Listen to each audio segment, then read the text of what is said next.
Batman issue 120, Joshua Williamson writing, and I wrote down the artist this time because I think there's only three, when that is Jorge I Molina. think there's two. No, I think there's three because Mikel Jan's definitely in there as well. He's not on the cover, but he's definitely, there's some Mikel Janin art in there. Janin is on the cover.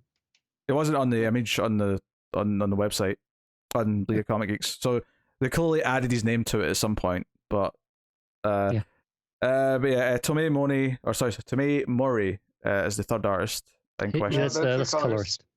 Is he the colorist? Yeah, it's only Molina and Janin. This is the problem. They've made this so convoluted with how many artists this book has had that I legitimately was having trouble telling who the artists were. Outside of opening to look at the credits page, but that takes too much time. I feel like you'd be more accurate if you did that.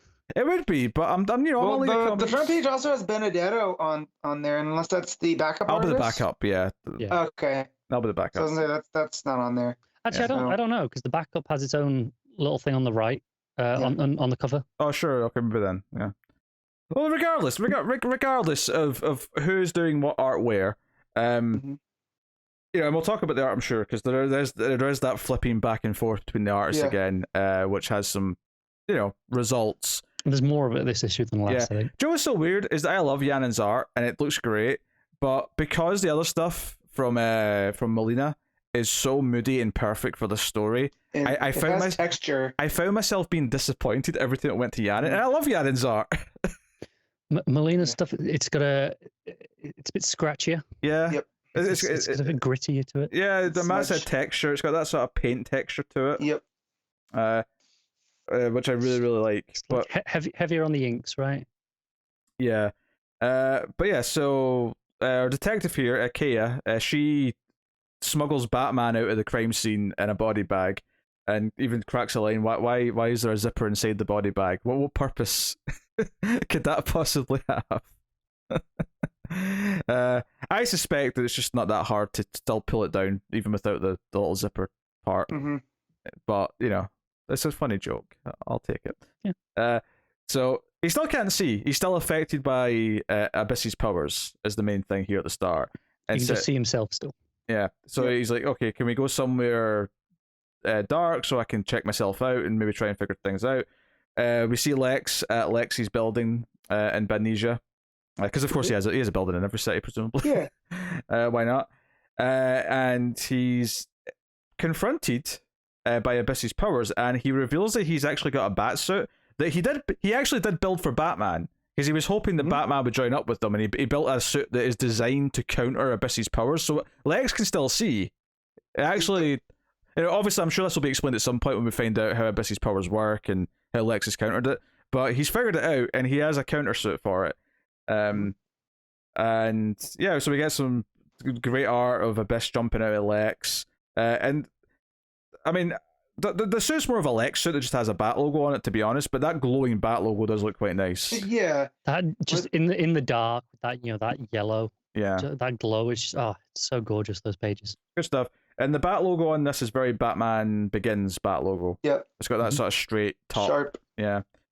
So we're at Kaya's apartment, I think, and they do that thing where Batman's over in the shadows. He's like, no, you don't turn the lights on, because I had to take my mask off to check myself out. So he's like in the moody shadows the entire time, as she's kind of off on the side, talking to him, making tea, and then ultimately stitching him up because he's got a wound in his back or his side that needs attended to. And she has this somewhat tragic past. She wanted to be a cop. She wanted to find missing persons. And comments that Batman, her parents went missing. Yeah, Batman probably knows all of this already. I really hope her parents don't turn out to be important people. I hope that trap's avoided. They're not the president of Badnesia. Yes, I really hope not. Money on her being recruited to be the Batman of Badnesia by the end of this story. Oh, I could see that. Maybe. I could see that.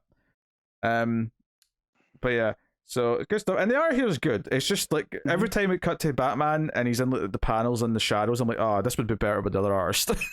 And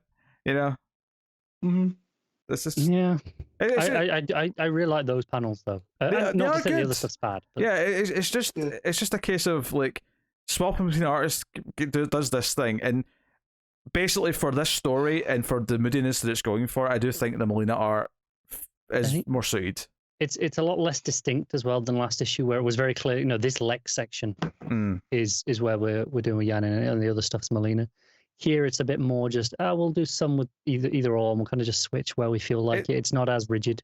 Yeah, it tends to be more related to Abyss, plus the Batman stuff and the van at the start, basically. Which isn't a terrible, break for it. Is the idea that Abyss has this effect on the art when he shows up, since that's what his powers are like. Yeah, but it's still going back and forth.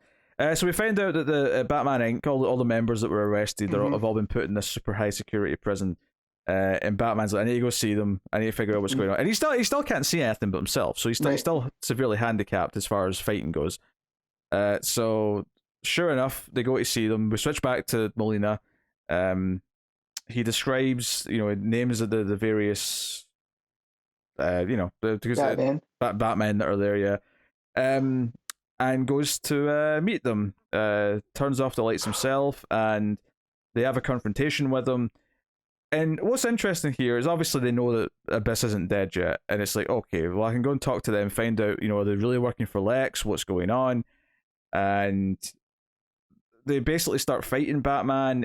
They have a big confrontation, and Batman demands to know why would they work with Lex Luthor, and the security guards are coming after him at this point, and it all builds up to a big reveal at the end because Lex shows up in his batsuit, and the twist at the end of this issue is that they're not really. I mean, they're kind of working for Luthor in that he's financed them, but that's not actually their leader. It turns out they're working for Abyss, and in the final page, it's Abyss has shown up out of nowhere, and all of these Batman Inc. characters are standing behind them as a team.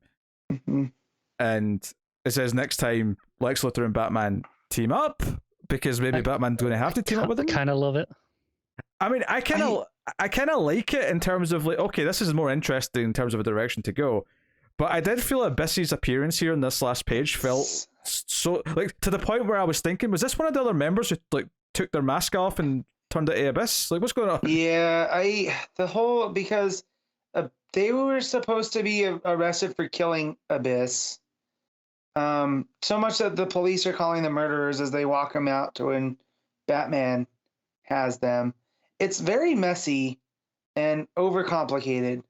I assume that's the plan is, all right, let's draw Bruce out. He'll come and investigate if all of us are imprisoned. So they're all in on it, right? Maybe, but it just seems here that they're, the Hood tells Batman, this is our case, you need to back off.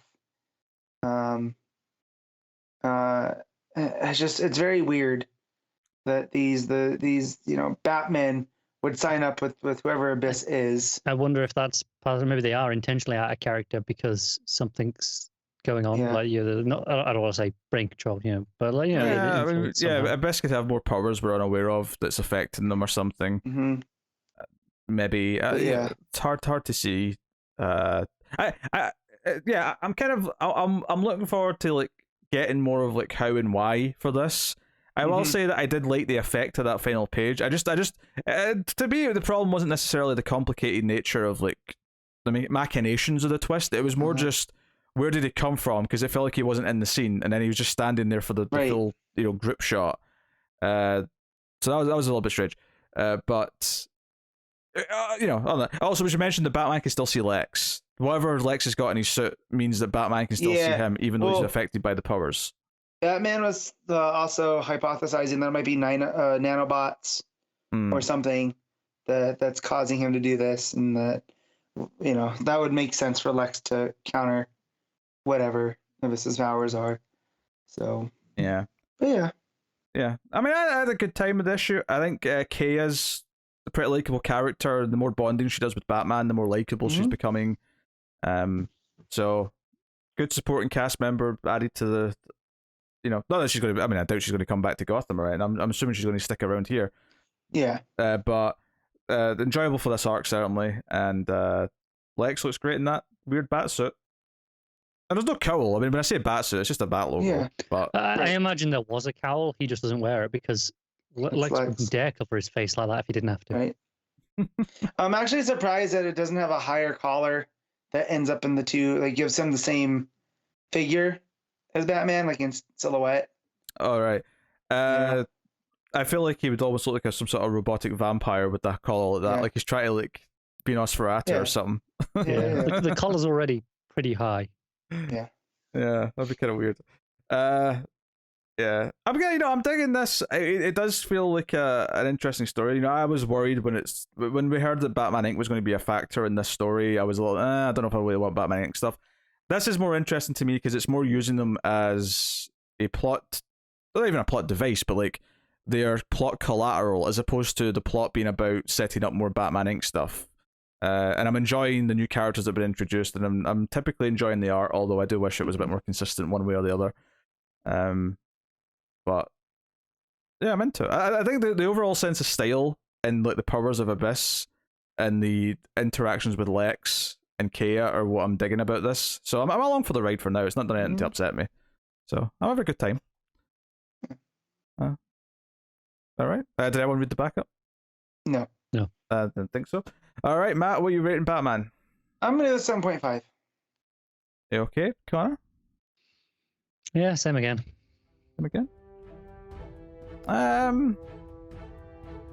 I'll nudge it slightly to an 8. I had a good time. I like the art a lot.